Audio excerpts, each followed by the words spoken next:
ভারতের স্বাধীনতা আন্দোলনের গল্প আমরা কিভাবে শুনেছি।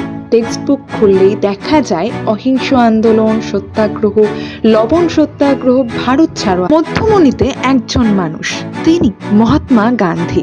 তার দর্শন অহিংসা, অসহযোগ, নৈতিক শক্তি দিয়ে সাম্রাজ্যকে পরাস্ত করা।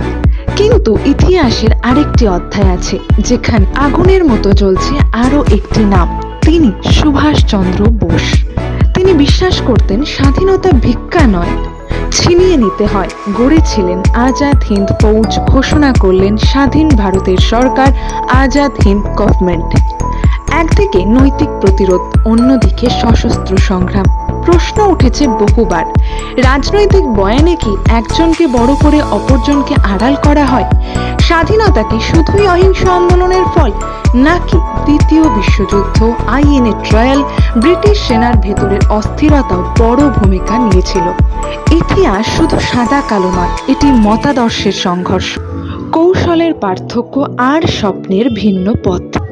তাই আজ প্রশ্ন আপনার কাছে, স্বাধীনতার কৃতিত্বের বন্টন কি ন্যায্য হয়েছে, নাকি আমরা এখনো ইতিহাসের একপাক্ষিক সংস্করণ পড়ে চলেছি? জানান আপনার মত, লাইক এবং সাবস্ক্রাইব করে পাশে থাকুন চ্যানেলটি। ধন্যবাদ।